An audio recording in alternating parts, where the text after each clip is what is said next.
What's going on YouTube? Darksword255 here, and today we are jumping into one of my favorite champions in this game. If you guys have been around the channel for a while, you know that the Lizard Man faction is my favorite faction in the game for really a multitude of different reasons. But I have had this beautiful, majestic champion for a while now. Got it unbelievably lucky pulling him, obviously, getting any mythic is super OP, and that would be my boy Lazarius. Again, he is my favorite, personally my favorite mythic, for A, because he's a lizard man, and two, for like a multiple different reasons. So in today's video, guys, we are going to be showcasing my boy Lazarius, different builds, different masteries, different runes, different relics, where to use him, where you can use him, so on and so forth, guys. To become part of my team, click the link in the description right now to get Elenaril for free, as well as 3 more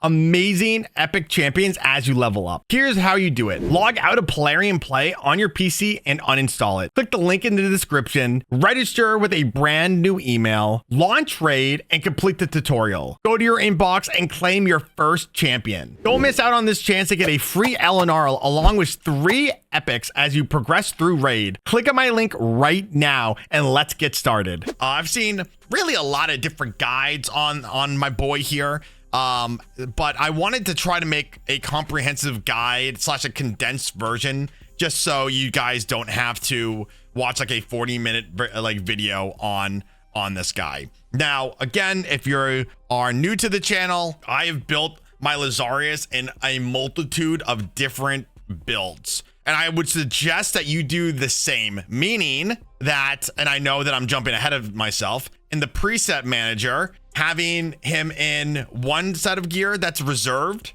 and then another set of gear that's also reserved, because Plarium just updated that they're going to be having like a free ungearing hour every day offered, like in the future, that they're adding.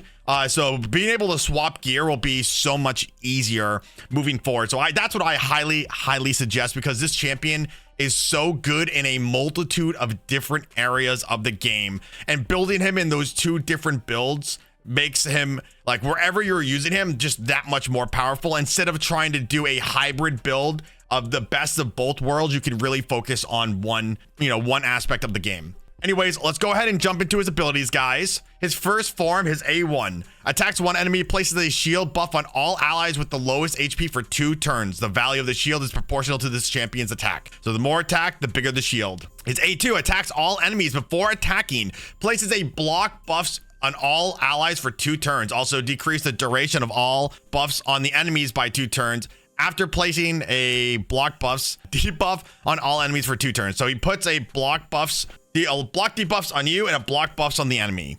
Really awesome. His A2, which is also amazing, fills the turn meter of all allies by 20%. Also decreases the turn meter of all enemies by 20%. Huge, not the 30% that like Arbiter, Estrade, like any of those champions do, but 20%, not bad. Not bad. You could make him a go first champion. I mean, there's so many different ways that you can use him.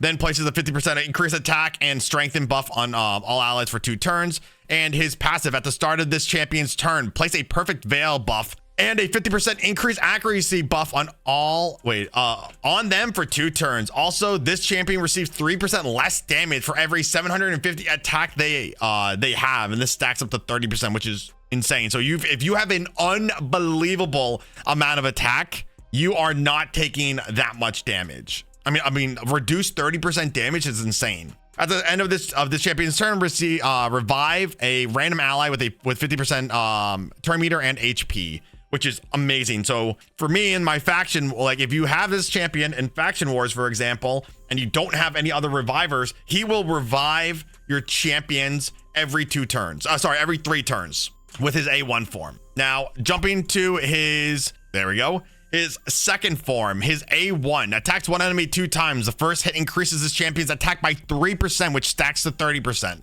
The second attack decreases the target's attack or defense or destroys 3%. So like you know, it decreases the attack, defense, or destroys the champion's HP, max HP, depending on their type. His A2, which is one of my favorite moves, attacks all enemies, ignores shield and increase defense buffs. Before attacking, remove all debuffs from this champion. Increases attack by 15% for each debuff removed. If no debuffs were removed from this champion, increase the attack by 15% for each ally alive. So, wow. You're stacking so much just with his A2. His A3 attacks one enemy 2 times, will ignore ally protection, strengthen, and shield buff, as well as 30% of the target's defense. Before attacking, steal 50% of the target's turn meter. This effect cannot be resisted, and that is what's important. Now moving to his passive. At the start of this champion's turn, place a 50% increase attack buff and a 30% increase crit damage buff for 2 turns. Increase the cooldown of all enemy skills by 2 turns whenever this champion kills an enemy. So if you obliterate somebody and they survive somehow, or if they have stone skin, like if you're attacking somebody with stone skin and it kills the allies that are around it, doesn't matter if you have stone skin, boom, cooldown reduction. This champion is amazing. He's an amazing support champion. He is an amazing attack champion. And this is why I say it's so important in my eyes to have 2 different builds for him, because how you use support Lazarius is different than how you use attack Lazarius. Now, I, for a long time, had him in a protection set. I had him in a 9-piece protection set. If you guys, again, like I said, have been following the channel for any length of time, you would know that I used Lazarius to test in Chimera and in Hydra to see if having him in protected really amplified my damage, which I use a Teox. So like obviously like Teox does a ton of damage. So using Lazarius as a support mixed with Teox is amazing. Here, let me find my Teox. I'll show you guys real quick. So how Teox works, and this is what's insane. So all allies are immune to sheep. Decrease the damage this champion receives by 50%, and then everybody else by 20%. Has a 25% chance of having an ally attack. Again, and this is if you have like the faction, right? And this is also what's really good. Deals 20% more damage for each debuff on the enemy. So if you pair him with Lazarius, I mean, again, I just use Teox because Teox is just such a powerhouse. I mean, he's stripping buffs and then puts the block buffs down, right? So like he is increasing his support is increasing attack, making people stronger, putting the block buffs down, and then block debuffs on your team. So that's why the protection set is so important. You're protecting your block debuffs as well as your potentially your attack and strengthen. So especially like for Chimera, it keeps your champions alive a lot longer. It prevents them from the Chimera, for example, from getting the speed up, the increased speed, 30% increased speed, as well as, like I said, the more attack for your champions. For me, again, Teox, more attack, and also, you know, for the ram head and so on and so forth, strengthen, so you're not just one-shotting yourself on repeat. So there's a lot of different amazing areas that you can take Lazarius as a support. You can use him in Faction Wars, which I use him in Faction Wars as a support. He is my lead in Faction Wars, and which is even more insane because his speed aura is one of the fastest speed or like general speed order auras. I think the fastest is 25. Maybe it's 28. I know for just like all battles, 25 is as fast as possible. So you can use him as a speed lead in Faction Wars. You can use him as a speed lead in Siege. Like you can use him in so many, like just as a lead in so many different areas of the game. Now, so support Lazarius, great for a bunch of different areas, right? You can use support Lazarius as a speed lead, like I said, in Arena, if you wanted to make a full lizard team, which one of my favorite teams is a full lizard team. Again, I love lizards. I love the lizard faction. And then you have him and Teox, and him and Teox together make it so like nobody can get sheeped. So if you're going against Armons can shove it. Him, and then I have Sulfurion to strip away stone skin, even though, you know, Lazarius also can strip away stone skin. But anyways, you know, Sulfurion is also giving a bunch of turn meter increases as well. Anyway, so that is support Lazarius. Again, I would put him in a 9-piece, and as you can tell, I have I put all this gear ended up on my Arbitus, so I need to like remake another set. But you know, I need to make another protection set for him so I can use him in different areas of the game. He was used in my Nightmare Hydra. He's really good in that as well. Again, you know, there's a lot of different areas. So I have him right now, personally in an attack set, like focusing on his A2, because for me, and let's say not tag team arena. Well, I guess tag team arena, but Siege, number 1, number 2, live arena. I don't really have a lot of nukers other than Commodus, and then I have, you know, Emberus, who's just he's built good, but he's not hitting as hard as Lazarius. Now, there are a bunch of different ways to build your boy Lazarius in for the arena. I think the best set for him is getting him in at least a 4-piece stone skin. So at least he has 1 turn to transform. Yeah, at least has 1 turn to transform. He won't get nuked right off the back. That's number 1. Number 2, Savage, Lethal, Merciless. Any of those gear sets would be fantastic because you're ignoring 25% of the target's defense. So with this move, you're ignoring 25%. Plus, like, look at, you're ignoring more defense here. You're ignoring defense, you know, you're ignoring 30% of the target's defense here. So you're really like ignoring like 30 to 50% just with having Savage on. I used to have him in lethal, but I have my lethal gear on a consortium of different champions. Also insanely lucky that I got this guy with a 5-star blessing. Unironically, I pulled the 5-star blessing, and then like a couple weeks later, I pulled this guy. So like unbelievably lucky and unbelievably lucky. Like I said, stone skin is important. And then like I said, going with either lethal, savage, you could go with cruel if you're really that down bad, which I'm at the point of being kind of that down bad. But yeah, stone skin is kind of a must. I would not go for a 6-piece. I don't think him having an extra turn is worth it when you can guarantee get, you want it to deal as much damage as possible, right? I do have him decently fast. Again, I didn't want to make him as a nuker have the fastest speed because how I have my teams set up is I have a turn meter manipulator on my arena teams. So he does not need to be the fastest tool in the shed.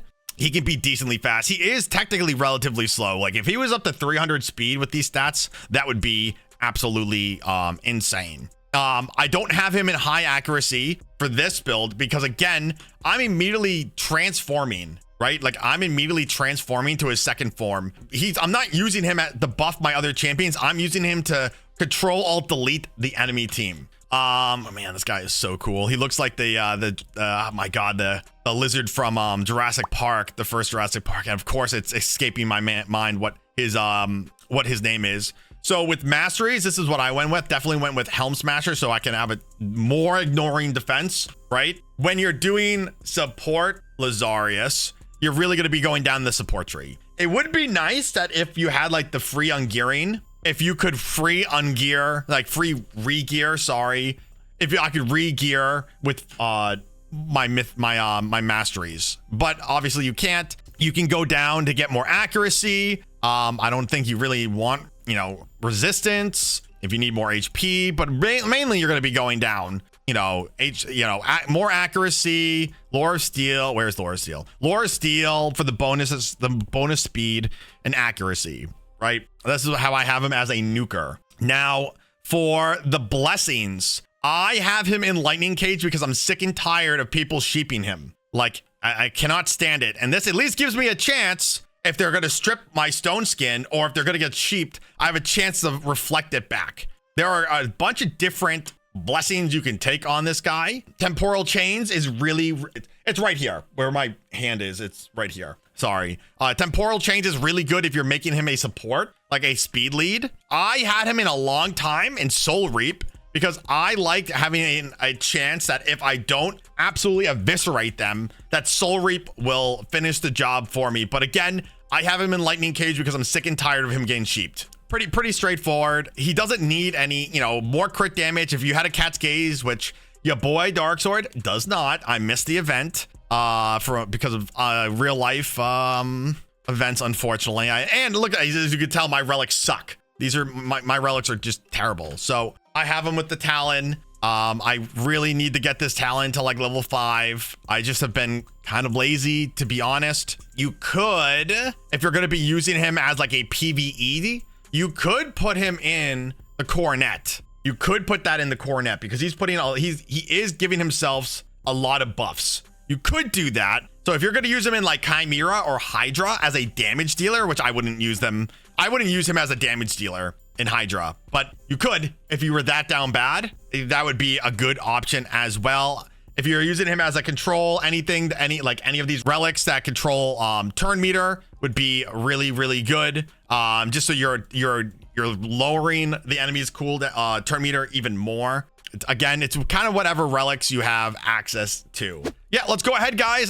Since I have him built, I have already done so many videos of me testing him out in PvE. Guys, just check out the channel if you want to see me test him out in a PvE setting. It's actually some of my more popular videos right now is like testing him in Hydra and testing him in Chimera. But let's go ahead. I'm going to show you guys my siege team that I have him in. This is my siege team that I have him in. I mean, I don't need Odin in this team. I'm just using Odin as a decrease, a buff stripper, a decrease defense, and a stun. I don't need him, but this is my siege team. 25% speed aura. My Estrage is insane. She's almost at 400 speed. Let's go ahead. Let's try this. Monkey's kind of annoying because if I don't kill everybody here, which I would be shocked if I don't kill everybody here. Increase attack, which is honestly a little bit redundant, but like using Artor as like a speed.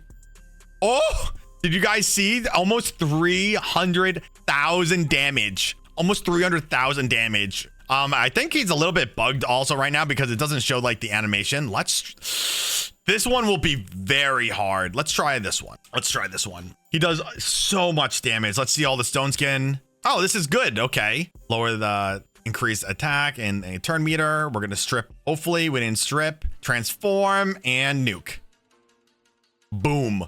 Almost 200,000 damage done here. 70,000 damage done to Mithrala. Not bad. And I mean, like, and this is what I love about Lazarius. Did you see that even though that attack, his A3 didn't hit the first hit, you're still ripping the turn meter away from Pythion. Pythion's going to end up reviving. Okay, cool. I burned through that guy's stone skin. He's going to revive everybody, which won't be that big of a deal because Lazarius is going to be able to do his AoE nuke. Oh, that's right, dude. I forgot that since I killed these two people, all of their abilities are on cooldown. And then boom.